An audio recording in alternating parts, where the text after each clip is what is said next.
If you're thinking about moving to the Scottsdale area and the community of Grayhawk is what part of your consideration, well then today's video is just for you, and we're starting right now.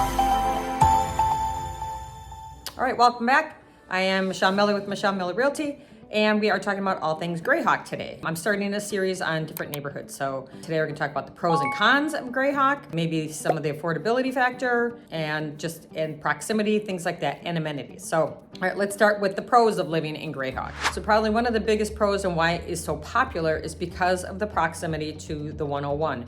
It's about a mile off the highway, so it's great for getting around town. If you work downtown or getting to Sky Harbor Airport, you can be there in 15, 20 minutes at max. So it's really nice and convenient to a lot of things.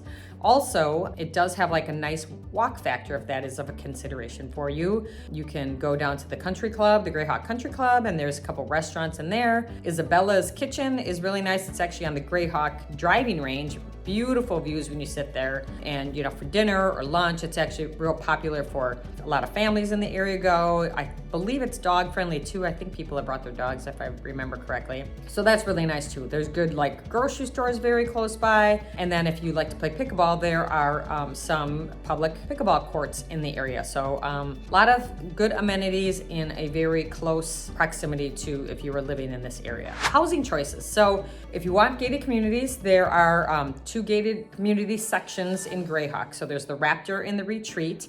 And within those gated, and those are man-gated, by the way, so that's important to you. And within there, then you can find different housing options. So there's condominiums, there's single family, some areas like in Avion, there's like a townhouse style.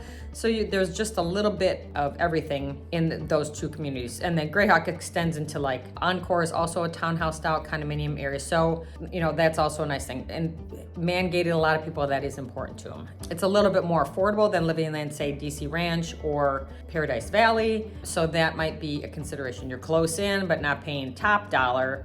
It's a little bit more expensive than if you live farther north because of the proximity, but like I said, it's more affordable than if you wanted to live in DC Ranch, which is just due east of Grayhawk. The other thing is the school district. It is in the Paradise Valley School District. A lot of people find that favorable. So you have Grayhawk Elementary, you have Explorer Middle School, which I've heard a lot of good positive things about that. And then Pinnacle High School, which a lot of people really like. That's a big high school, but really big on sports teams there. I actually think in the last few years, they've turned out a couple of kids that have gone to play in the pros. So if that's of something of importance, then you might want to look up the Pinnacle High School and Paradise Valley Public Schools as well. We talked about the positive things. Where there's good, there's also downside to certain areas. So in Grayhawk, I think probably one of the downsides is the lots are kind of small. If you like to have a lot of space between you and your neighbor, then this might not be the area that you want to live. Also, I mentioned the gated communities. Well, with the gated communities comes additional HOAs. So in some areas, like if you live in a condominium within the Grayhawk area, you will pay 3 HOA fees. So you're going to have the Grayhawk Community HOA. Then if you're behind the gated Raptor or Retreat area, that has its own HOA. And then the condo development that you live in would be the third HOA that covers the roof and the exterior and the streets and all that stuff.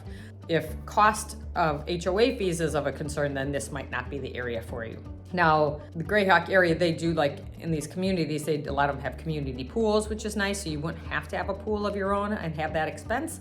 So that's nice. There's some tennis courts. So just a couple things. So lot size and HOAs are probably a couple of the biggest downfalls of the area. Traffic can also be an issue in this area just because everybody that's coming north has to come through the Grayhawk in surrounding area to get to the 101. So that might be, a little bit more traffic and a little bit more traffic noise than you might see if you're living farther up north, like in the Troon or True North area. So that's just something to consider.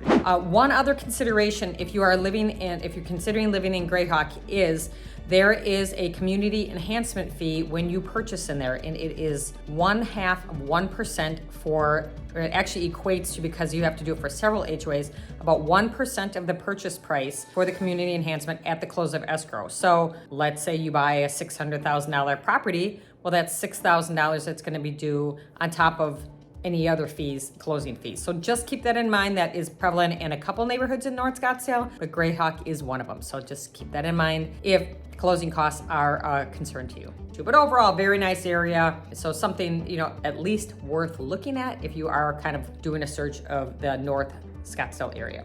Things to do in the area. So if you like to walk on trails or take your dog for a walk, there actually is a canal that you can jump on it in the Grayhawk area, and you can ride your bike or go for a long stroll, and then it kind of meanders like all over up into North Scottsdale, and I think you can connect onto the main canal from there. So I have a girlfriend that would walk her dog through there all the time, and so a lot of good walking and biking paths in the area. Also very close to a lot of hiking in the McDowells.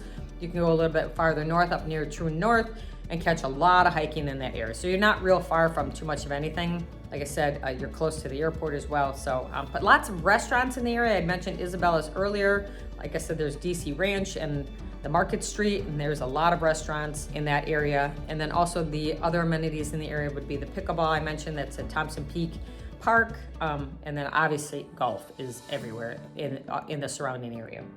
I think the best part of living in Grayhawk, I would say, is just the proximity to just about everything. I think it's a nice community, and I just think your location and everything is really pretty stellar. So if you have questions though, I'm always happy to answer your questions. My contact information is at the end of this video and will be listed down below. So anyways, we're gonna be talking about all the neighborhoods here in Scottsdale. So if you have questions about this neighborhood or other areas, please feel free to reach out. So thanks, I appreciate your time, and we will see you in the next video.